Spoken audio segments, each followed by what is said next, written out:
एक शहर जिसे हम हजारों साल से सिर्फ कहानी मानते रहे, वो अचानक समुद्र की गहराई से बाहर आ गया। गुजरात के तट पर मिली वो संरचनाएं 9000 साल पुरानी हैं। विज्ञान के पास कोई जवाब नहीं था। इतिहास की किताबें गलत साबित हो रही थीं। और सबसे बड़ा सवाल, अगर द्वारका सच है तो महाभारत के बारे में हम और क्या गलत जानते हैं। महाभारत में द्वारका का वर्णन किसी पौराणिक कथा से कम नहीं। कहते हैं कि भगवान कृष्ण ने इसे स्वयं समुद्र से उभारा था। उस जमाने में ये एक भव्य और आधुनिक शहर था। गुजरात के तटीय क्षेत्र में आज भी उस दिव्य नगरी के अवशेषों की खोज रोमांचकारी रहस्य को जीवित रखती है। समुद्र की गहराइयों में छुपा ये रहस्य वैज्ञानिकों को भी चकित कर देता है। गोताखोरों ने हाल ही में गुजरात के तटीय क्षेत्र में समुद्र के भीतर एक विचित्र संरचना की खोज की। यह कोई साधारण खोज नहीं थी। यह संरचना हजारों साल पुरानी मानी जा रही है। शोधकर्ताओं का मानना है कि ये अवशेष द्वारका के प्राचीन शहर के हो सकते हैं। गोताखोरों ने समुद्र तल पर पत्थर की जालीदार संरचनाओं को देखा। ये संरचनाएं इतनी जटिल और विस्तृत थीं कि पहली नजर में किसी प्राचीन सभ्यता का प्रमाण लगती हैं। इसी बीच एक सवाल उठता है, क्या वाकई भगवान कृष्ण ने इस नगरी की नींव रखी थी। हर नए अवशेष के साथ विज्ञान की ये पहेली और गहरी होती जा रही है। हजारों साल पुरानी सभ्यता के अवशेषों में इन संरचनाओं का रहस्य छुपा है।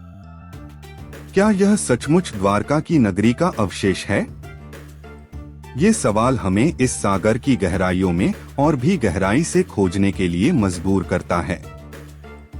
और अगर ये सच है तो इतिहास के पन्नों में हमें कितनी और नई कहानियां खोजनी बाकी हैं। ये रहस्य शायद हमें और भी पुरानी दुनियाओं की ओर ले जाए। समुद्र की गहराइयों के नीचे छुपे द्वारका के इन अवशेषों को लेकर वैज्ञानिकों और इतिहासकारों के बीच एक अनोखा संघर्ष छिड़ा है। एक तरफ वैज्ञानिक प्रमाणों की कड़ी में कसकर बंधे हैं, जिसमें जटिल संरचनाएं, कटे-छंटे पत्थर और समृद्ध कला के अंश शामिल हैं। दूसरी तरफ मिथकों की कहानियां हैं, जो हमें भगवान कृष्ण की अद्भुत नगरी की ओर इशारा करती हैं। अगर यह वही द्वारका है जिसकी चर्चा महाभारत में की गई है, तो यह खोज हमें प्राचीन भारत के इतिहास को नए सिरे से देखने पर मजबूर कर देगी। क्या यह वही नगरी है जिसने कृष्ण की लीला को जीवंत किया था, या फिर ये सिर्फ एक प्राकृतिक संरचना है जिसे हम गलतफहमी में इतिहास का हिस्सा मान बैठे हैं। हर नए अवशेष के मिलने के साथ यह द्वंद्व और बढ़ता जाता है। सवाल यह है कि समुद्र की गहराइयों में छुपा यह राज हमारी समझ से बाहर का है, या फिर हम इस रहस्य को सुलझाने में असमर्थ हैं। यह मिस्ट्री हमारी सभ्यता को कैसे प्रभावित करेगी, शायद हम अभी तक उसका अंदाजा भी नहीं लगा पाए हैं। समुद्र की गहराइयों में छुपा द्वारका का यह रहस्यमय अवशेष वास्तव में क्या है? जब सबसे पहले गोताखोरों ने इन अजीबोगरीब संरचनाओं को देखा तो वह हैरान रह गए। यह केवल धातु और पत्थर नहीं थे।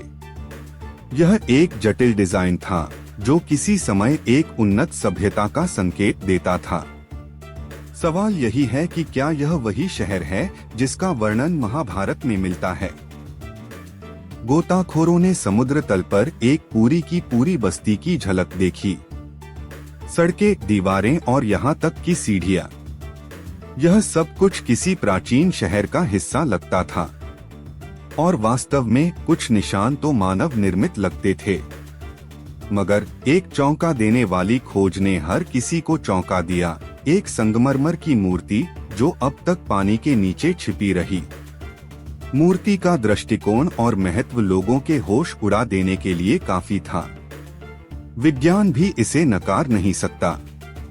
तो क्या सच में यह वही द्वारका है जिसके बारे में हम सदियों से सुनते आए हैं, या फिर यह महज एक और भ्रम? उत्तेजना का स्तर बढ़ता ही जा रहा है। जल्द ही खुदाई की अगली परत सामने आएगी और तब शायद हम सच को जान पाएंगे। खुदाई की अगली परत खुली और फिर हम देख सकते हैं कुछ ऐसा जो इतिहास की किताबों में नामुमकिन लगता था। यह सिर्फ पत्थरों की संरचना नहीं थी, बल्कि उन पर उकेरे गए चित्र ऐसे दिख रहे थे जैसे कि वे एक भव्य जीवंत शहर का हिस्सा हों। पुरातात्विक विशेषज्ञ अब इस द्वारका के प्रमाण को नई दृष्टि से देख रहे हैं। क्या हमें अब इतिहास की पुनर्लेखन की आवश्यकता पड़ने वाली है, या यह महज भ्रम का स्वप्न है? यहाँ से हमारी यात्रा और भी रोचक होने वाली है। कल्पना करिए, भविष्य में एक दिन हम इस शहर की गहराइयों में छिपे रहस्यों का अनावरण करेंगे। क्या ये प्राचीन द्वारका हमें हमारी जड़ों से जोड़ने का माध्यम बनेगा, या ये बस अनंत रहस्य ही रहेगा? सब्सक्राइब करें, लाइक करें और कमेंट में बताएं।